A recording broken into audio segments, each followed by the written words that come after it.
Assalamualaikum warahmatullahi wabarakatuh. Innal hamdalillah nahmaduhu wa nasta'inuhu wa nastaghfiruh wa na'udzu billahi min shururi anfusina wa sayyiati a'malina. May yahdihillahu fala mudilla lahu wa may yudlil fala hadiya lahu. Asyhadu an la ilaha illallah wahdahu la syarika lahu wa asyhadu anna Muhammadan abduhu wa rasuluh. Ya ayyuhalladzina amanu taqullaha haqqa tuqatih wa la tamutunna illa wa antum muslimun. Amma ba'd. Fa inna asdaqal hadits kitabullah wa khairal hadi hadi Muhammadin sallallahu alaihi wa ala alihi wasallam. Wa syarrul umuri muhdatsatuha wa kullu muhdatsatin bid'ah wa kullu bid'atin dhalalah wa kullu dhalalatin finnar. Pemirsa yang dirahmati Allah Subhanahu wa taala, seringkali kita merasa suatu ketika kita terjangkiti satu penyakit. Contoh kecilnya mungkin penyakit pilek atau batuk atau meriang, panas, dingin dan sebagainya. Mungkin kita akan sibuk-sibuk dan kupu untuk sesegera mungkin mencari obatnya. Bahkan mungkin di antara kita sibuk untuk mencari dokter spesialis supaya penyakit yang kita derita cepat dihilangkan oleh Allah Subhanahu wa taala. Meskipun penyakit tersebut adalah penyakit abstrak, tetapi dampak atau bahaya yang ditimbulkan dari penyakit itu sangatlah parah ketimbang penyakit yang hanya sekedar menimpa pada jasmani kita seperti halnya penyakit batuk, penyakit pilek atau meriang dan sebagainya. Penyakit ini, yaitu syubhat dan syahwat ini, biasa menjangkiti di dalam hati seseorang. Pendengar yang dirahmati Allah, sesungguhnya yang menjangkiti manusia dalam hati ini adalah satu penyakit yang dipengaruhi oleh karena kabulnya akan pemahaman agama, karena kurangnya akan pemahaman agama. Maka dari itu dikatakan syubhat, karena dari sisi bahasa syubhat ini adalah sesuatu yang samar, sesuatu yang kabur, sesuatu yang tidak jelas. Jika penyakit syubhat ini menjangkiti di dalam hati kita, maka penyakit ini akan kita khawatirkan menghilangkan ilmu yang ada di dalam diri kita dan keyakinan pula yang ada di dalam diri kita. Sehingga kalau kita lihat orang yang terjangkiti dengan penyakit syubhat, kita akan melihat mereka adalah orang yang tidak lagi dapat membedakan antara yang hak, karena mereka mencampur adukan antara dua hal ini, yang hak, yang benar dan yang batil. Lebih parah dari itu lagi, kalau sudah penyakit syubhat ini kronis menghinggapi dalam hati manusia, maka manusia tersebut tidak lagi dapat membedakan antara hak yang batil ataupun yang batil, akan tetapi pemahamannya ataupun pandangan terhadap kedua hal ini akan terbalik, yang mana dia akan menganggap sesuatu yang hak itu ada yang batil dan menganggap sesuatu yang batil itu benar. Sebagaimana pula mereka akan menganggap sesuatu itu adalah sunnah dianggap bid'ah, kemudian yang bid'ah dianggap yang sunnah. Sekaligus akan menganggap satu ketaatan itu maksiat dan menganggap maksiat itu adalah ketaatan. Ini kalau sudah penyakit syubhat yang sudah kronis menjangkiti dalam hati seseorang. Karena memang pada pokoknya dua penyakit yang kami sebutkan tadi, baik itu syubhat dan syahwat, menjangkiti hati manusia. Adapun penyakit syahwat adalah penyakit yang biasanya didominasi oleh keinginan seseorang akan sesuatu, kecenderungan seseorang akan sesuatu.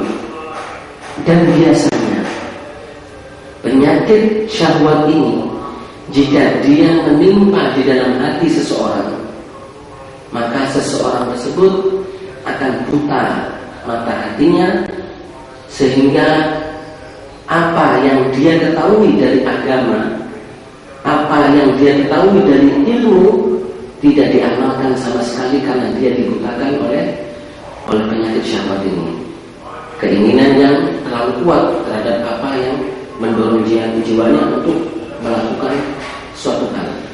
Dan tentunya pendengar yang dirahmati Allah, pemirsa yang dirahmati Allah Subhanahu wa taala, tentunya dari jalan Allah Subhanahu wa taala, memalingkan seseorang tersebut dari zikir Allah Subhanahu wa taala. Penyakit ini jika masuk dalam hati, maka akan merusakkan hati seseorang, merusakkan niat seseorang, merusakkan amalan-amalan seseorang. Untuk itu, pemirsa yang dirahmati Allah Subhanahu wa taala, setelah kita mengetahui definisi dari syubhat dan syahwat dan dampak yang ditimbulkan dari dua penyakit ini, maka sebenarnya kita sebagai seorang muslim hendaknya kita mawas diri dan waspada agar kita menjaga hati kita supaya tidak terjangkiti oleh dua penyakit yang berbahaya. Pemirsa akhbar yang dirahmati Allah Subhanahu wa taala. Kemudian selanjutnya, sebagai satu contoh dari dua penyakit ini, bahwa sesungguhnya penyakit syubhat atau penyakit yang didasari dari kerancuan berpikir, penyakit yang didasari dari kesamaran berpikir, biasanya hal ini menimpa pada kejadian-kejadian seseorang sehingga seseorang tersebut melenceng dari jalan Allah Subhanahu wa taala. Seperti penyelewengan kekafiran, penyimpangan kemunafikan, atau penyimpangan di dalam melaksanakan tuntunan Nabi SAW, yaitu melakukan bid'ah dan semacamnya. Satu sisi kita contohkan sebagaimana hal kekafiran. Kekafiran ini adalah satu penyakit syubhat yang sangat dikhawatirkan terjangkiti di dalam umat ini. Pemirsa al-akhbar yang dirahmati Allah Subhanahu wa taala, sesungguhnya orang yang kafir ketika dia tidak lagi percaya kepada Allah Subhanahu wa taala dan tidak lagi percaya kepada hari akhir, hari pembalasan dari amal-amal yang telah mereka perbuat, maka orang-orang yang melakukan amalan soleh karena kekafiran mereka dan mereka kafir terhadap Allah Subhanahu wa taala, maka amalan-amalan mereka ini tidak lagi diterima oleh Allah Subhanahu wa taala. Bahkan meskipun mereka sendiri meyakini amalan mereka itu adalah sebaik-baiknya amalan. Allah Subhanahu wa taala telah menyinggungnya dalam surah Al-Kahfi. A'udzu billahi minasyaitonir rajim. Qul hal nunabbi'ukum bil akhsarina a'mala alladzina dhalla sa'yuhum fil hayatid dunya wa hum yahsabun annahum yuhsinuna sun'a. Katakan, wahai Muhammad, hal nunabbi'ukum bil akhsarina a'mala, maukah kami beritahukan kepada engkau perihal orang-orang yang merugi amalannya, yang paling merugi amalannya, alladzina dhalla sa'yuhum fil hayatid dunya, yang mana usaha mereka telah sia-sia, usaha mereka telah sesat, wa hum yahsabun annahum yuhsinuna sun'a, akan tetapi mereka menganggap bahasanya mereka telah melakukan sesuatu yang terbaik, sesuatu yang paling baik yang mereka lakukan. Kemudian Allah menyatakan, ulaika alladzina kafaru bi ayati rabbihim wa liqa'ihi, mereka itu adalah orang-orang yang kafir terhadap Allah Subhanahu wa taala, terhadap ayat-ayat Allah Subhanahu wa taala dan hari perjumpaan dengan Allah Subhanahu wa taala. Fahabitat a'maluhum, maka gugurlah seluruh amalan-amalannya, sia-sialah seluruh amalan-amalan perbuatannya. Fala nuqimu lahum yaumal qiyamati wazna, dan kami tidak akan mendirikan timbangan atas amalan-amalan mereka nanti di hari kiamat. Ayat ini berkenaan dengan perihal orang-orang kafir yang tidak percaya kepada ayat-ayat Allah Subhanahu wa taala dan tidak percaya pula terhadap hari kebangkitan, hari di mana mereka akan bertemu dengan Allah Subhanahu wa taala. Mereka beramal tetapi mereka sia-sia amalan mereka. Mereka beramal tetapi mereka menganggap bahwasanya apa yang mereka lakukan itu adalah sebaik-baik amalan. padahal di sisi Allah Subhanahu wa taala mereka digugurkan amalan mereka sehingga mereka sama sekali dipandang oleh Allah Subhanahu wa taala pada hari kiamat kelak termasuk orang-orang yang tidak melakukan amalan sama sekali. Ini perilaku orang kafir. Begitu pula bahayanya tatkala orang-orang yang munafik. Ini juga penyakit yang tidak kalah bahaya dengan penyakit yang pertama, yaitu penyakit kekafiran. Dan ini dua penyakit ini adalah dipengaruhi oleh karena syubhat yang ada di dalam dirinya. Kenapa mesti ada orang yang bermunafik? Ingat, pemirsa yang dirahmati Allah Subhanahu wa taala, sesungguhnya orang-orang munafik adalah orang-orang yang mereka menyembunyikan kekafiran kepada Allah Subhanahu wa taala, akan tetapi mereka menampakkan keimanan di depan khalayak ramai. Mereka dalam satu ayat Allah menyebutkan mereka ini adalah orang yang paling ditempatkan oleh Allah Subhanahu wa taala paling dalam di neraka jahanam. Tetapi ingat, para pemirsa yang dirahmati Allah Subhanahu wa taala, sesungguhnya orang-orang yang terjangkiti penyakit kemunafikan adalah orang-orang yang mana mereka ini adalah orang-orang yang disinggung oleh Allah Subhanahu wa taala dalam Allah Subhanahu wa taala. Kita mengetahui bahwa Allah mengatakan wa minan nasi may yaqulu amanna billahi wal yawmil akhir wa ma hum bimu'minin. Di antara manusia ada mereka yang mengatakan kami beriman kepada Allah Subhanahu wa taala, akan tetapi mereka sesungguhnya hakikatnya mereka bukan adalah orang-orang beriman. Yukhadi'una Allah wal ladzina amanu. Mereka berusaha untuk menipu Allah dan orang-orang yang beriman. Wa ma yakhda'una illa anfusahum wa ma yash'urun. Tidaklah mereka menipu Allah dan orang-orang beriman, akan tetapi mereka menipu diri mereka sendiri. Wa ma yash'urun, sedangkan mereka tidak mengetahui. Fi qulubihim maradun fazadahumullahu maradan. Di dalam hati mereka terdapat penyakit, yaitu penyakit kemunafikan, penyakit syubhat. Fazadahumullahu maradan, dan Allah akan senantiasa menambahkan penyakit di hadapan mereka. Walahum adzabun alimun bima kanu yaktubun, dan bagi mereka azab yang pedih disebabkan dari kedustaan yang telah mereka perbuat. Wa idza qila lahum la tusidu fil ardh qalu inna nahnu muslimun. Coba lihat bagaimana Allah menyatakan tentang mereka. Jika dikatakan kepada mereka idza qila lahum la tusidu fil ardh, janganlah engkau membuat kerusakan di muka bumi. Qalu innama nahnu muslimun, akan tetapi mereka menjawab, mengklaim bahwasanya kami adalah orang-orang yang selalu membuat perbaikan. Coba lihat bagaimana perlihat orang-orang munafik. Sudah jelas-jelas mereka melakukan kerusakan. Sudah jelas-jelas mereka melakukan kerusakan di tengah bumi ini, di muka bumi ini, dan semua orang mengetahuinya. Akan tetapi mereka masih saja mengatakan sesungguhnya mereka orang-orang yang membuat perbaikan. Ini misalnya dalam Allah Subhanahu wa taala, salah satu dampak yang paling bahaya dari penyakit syubhat ini. Begitu juga penyakit yang lainnya, seperti penyakit orang yang terjangkit penyakit bid'ah. Perbuatan bid'ah adalah perbuatan yang dilarang oleh Nabi sallallahu alaihi wasallam.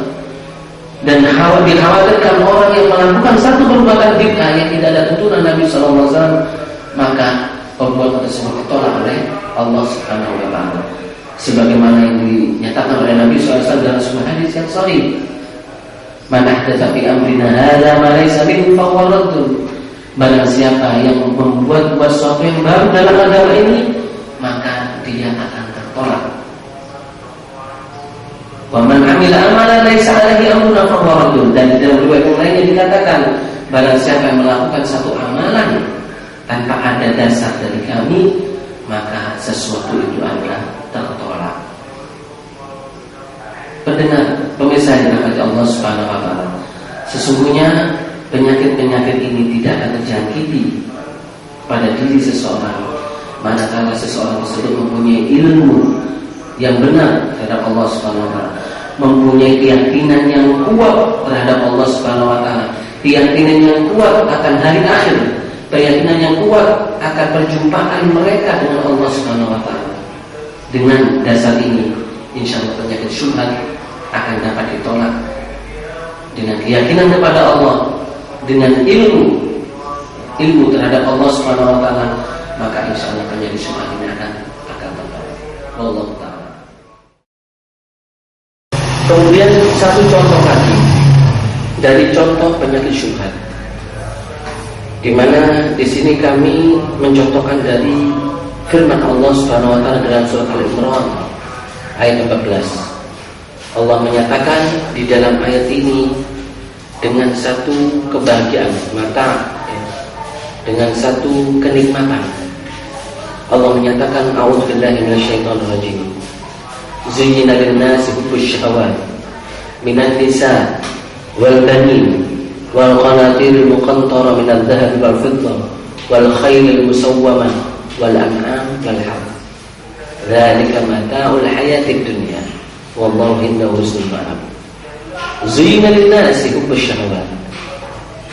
Dijadikan oleh Allah Subhanahu wa taala kecenderungan manusia kepada syahwat, mencintai syahwat, yaitu berupa mencintai wanita, syahwat terhadap wanita, hubbus syahawati minan nisa wal banin, dan syahwat terhadap anak-anak, mencintai anak-anak, wal qanatiril muqantarah, dan mencintai harta-harta yang banyak, minal fiddati wal khayl wa minal dhahabi wal fiddah, dari emas ataupun dari perak, wal khaylil musawwamati, dan kuda-kuda yang diternak atau kuda-kuda yang ada di dalam kehidupannya, wal an'am, dan ternak-ternak yang banyak, wal harth, dan sawah-sawah atau tanah-tanah padang.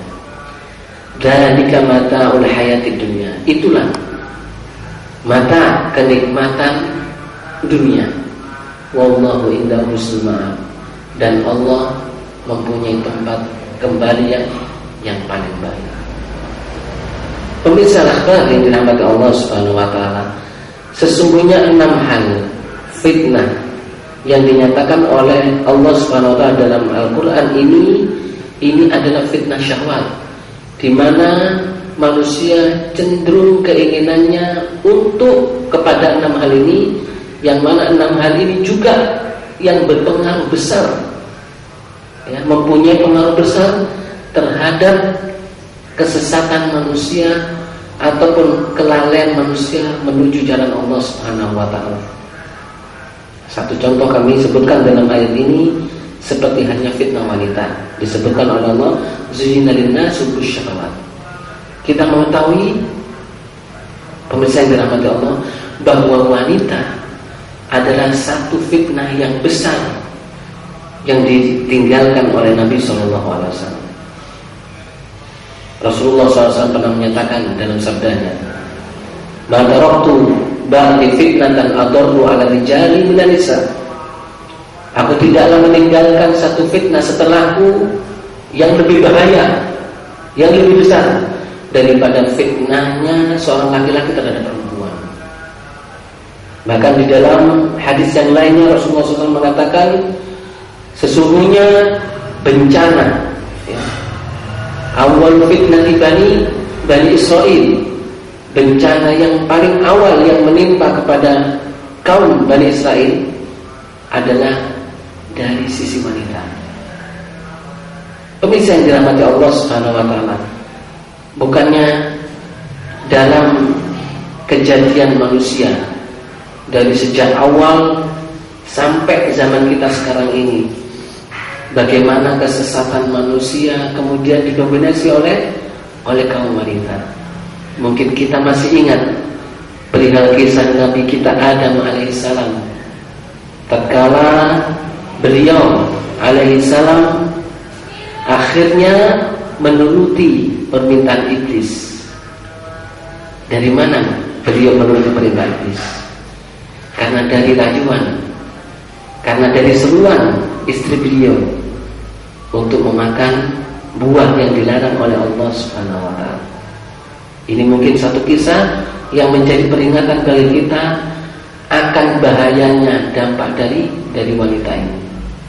Ingat ya, pemirsa yang dirahmati Allah Subhanahu wa taala, Allah menyatakan sendiri, inna min azwajikum wa auladikum aduwwan lakum fahdharuhum.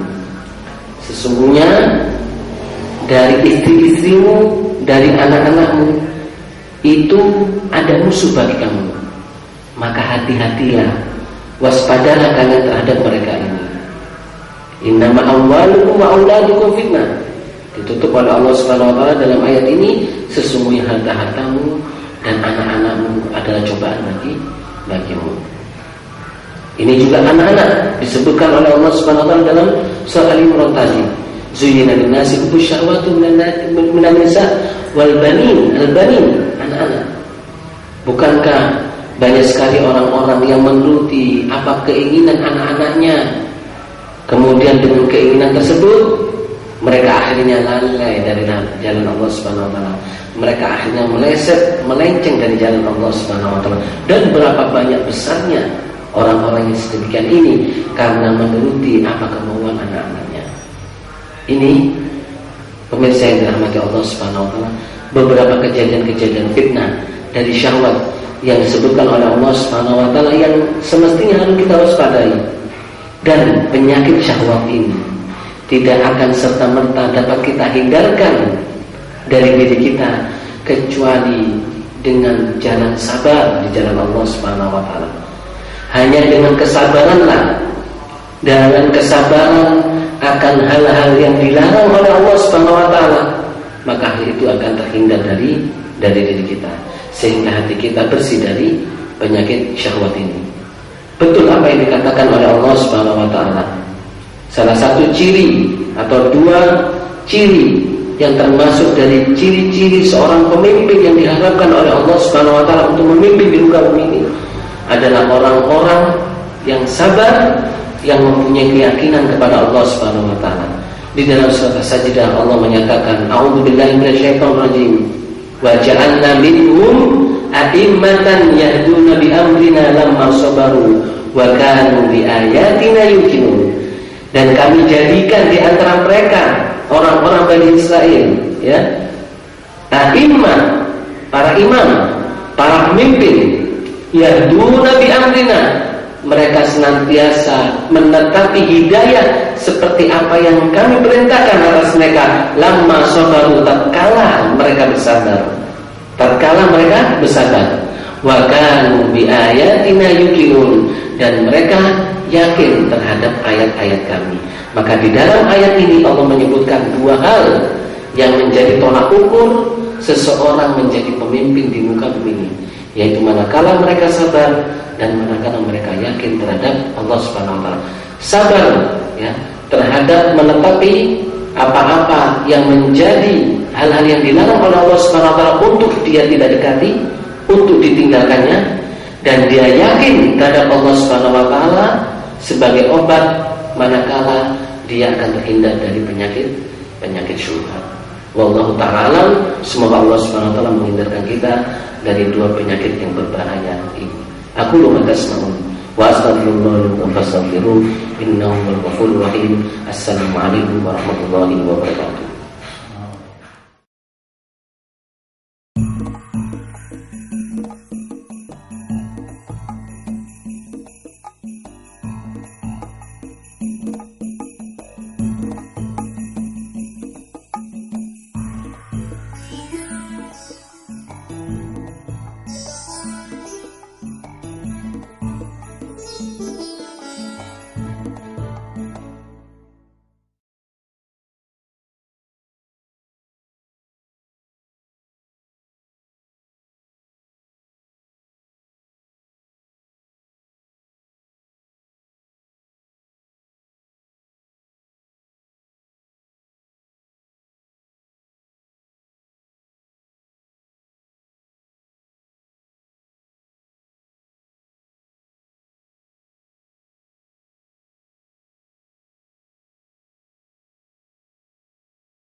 Thank you.